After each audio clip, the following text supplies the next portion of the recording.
There's someone watching you right now. Not literally, unless you're in public, then maybe literally, but someone in your life who sees everything, hears everything, and says almost nothing.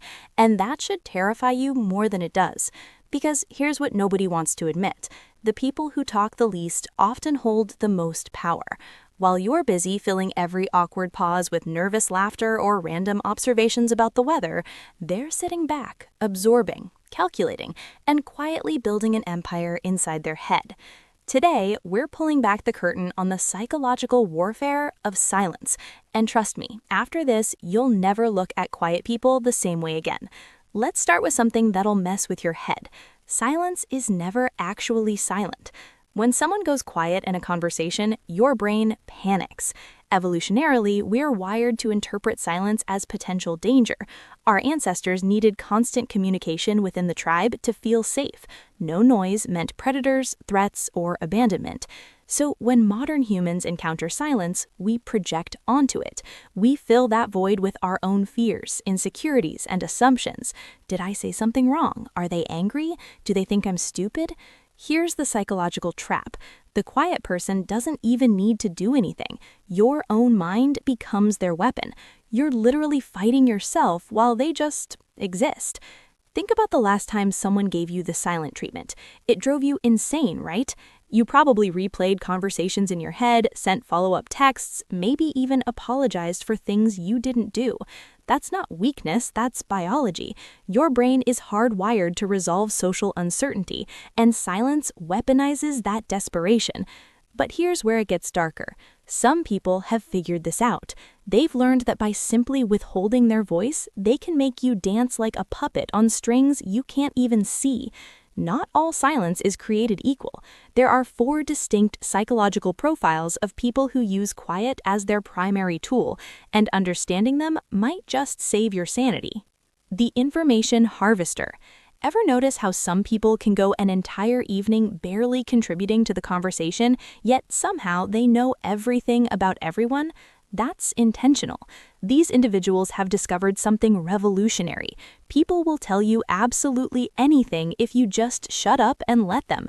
They ask one simple question, "How have you been?" Then sit back and watch you unload your entire life story. Psychologically, this works because humans have an innate need to be heard. When someone actually listens, I mean really listens, without interrupting to redirect attention back to themselves, it feels like drinking water after wandering in a desert. You can't help but pour everything out. But here's the manipulation. They're not listening because they care. They're listening because information is leverage. Every detail you share becomes a data point. Your vulnerabilities, your desires, your fears, all cataloged, all weaponizable. In corporate settings, these people become invaluable. They know who's sleeping with who's about to quit, who's planning to undermine the boss, and they never had to ask directly. You just told them because their silence felt safe. The emotional phantom. This type haunts relationships like a ghost you can never quite touch. They're physically present, but emotional vapor. You talk, they nod. You share your feelings, they offer a slight smile. You desperately need connection, and they give you just enough to keep you hooked, but never enough to feel satisfied. The psychology here is brutal. Intermittent reinforcement.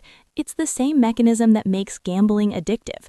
Occasionally, they'll open up, just a crack, and you'll get a glimpse of something real. That tiny hit of connection becomes your drug, and you'll chase it endlessly, tolerating their silence in hopes of another fix. Victims of emotional phantoms often report feeling crazy. Am I asking for too much? Maybe I'm too needy. But you're not crazy, you're being systematically starved of reciprocity while being convinced it's your fault for being hungry. The dark truth? Some people learned early in life that emotional unavailability equals power. If you never fully invest, you can never fully lose. Their silence isn't protection, it's preemptive abandonment. They've left the relationship before you even know it's over. The silent executioner. In conflict, this person becomes absolutely lethal. Arguments require 2 people engaging, but what happens when one person simply doesn't? They'll sit there, face neutral, eyes steady, saying nothing while you escalate. You'll raise your voice trying to provoke a reaction, you'll cry trying to invoke empathy, you'll eventually apologize just to end the suffocating tension, and they win every single time. This is strategic emotional withholding, and it's a form of psychological abuse. By refusing to engage, they maintain complete control. You can't resolve anything. You can't even defend yourself. You can't even have a proper fight because fighting requires participation. Studies on stonewalling, the clinical term for this behavior, show it creates severe psychological distress in the person being shut out.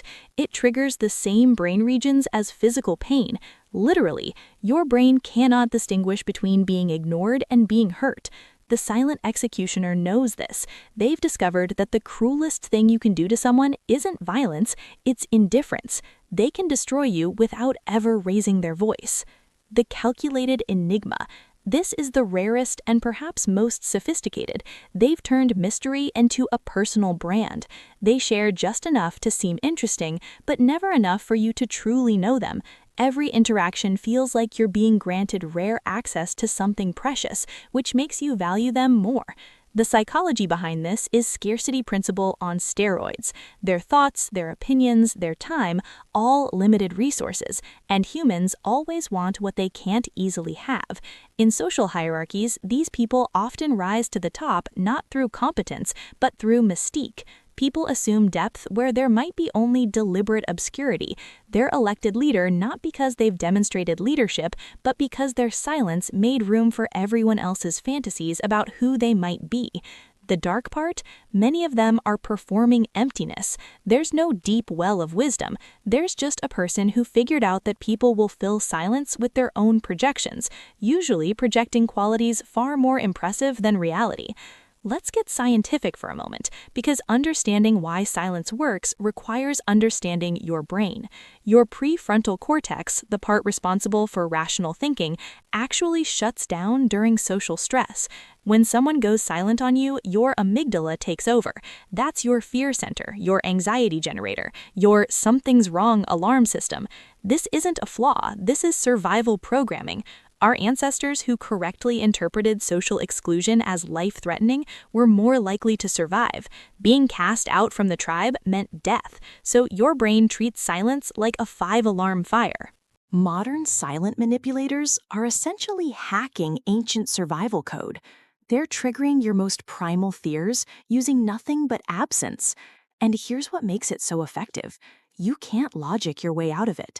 You can intellectually understand that someone's silence doesn't actually threaten your survival, but your nervous system doesn't care about your intellectual understanding. It's responding to millions of years of evolution, screaming, "Fix this now." So how do you protect yourself from weaponized silence? First, recognize the pattern. If someone's silence consistently makes you feel anxious, small, or crazy, that's not accidental. That's strategic. Second, refuse to fill the void. This is counterintuitive and uncomfortable, but powerful. When someone goes silent, match their energy. Don't scramble to fix something that might not be broken. Don't apologize for things you didn't do. Just exist in the silence with them. What happens? 2 things.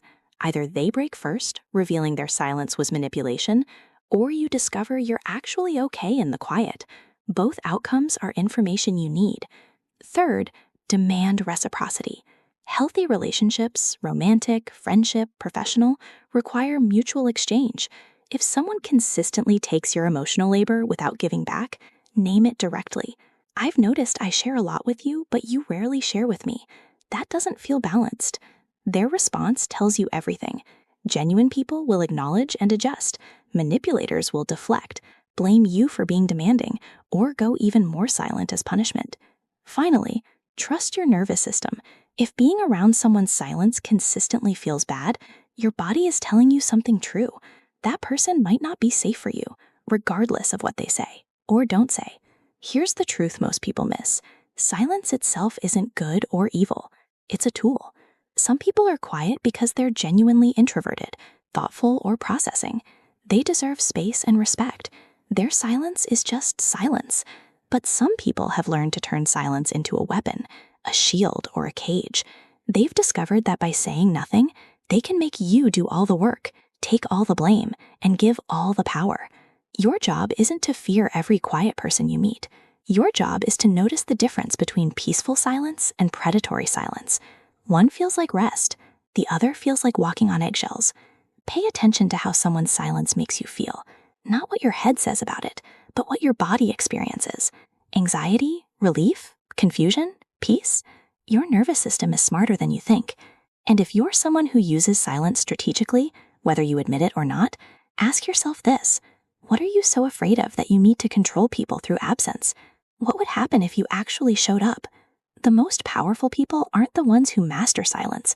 They're the ones who've mastered themselves enough that silence is just one option in a full range of authentic communication.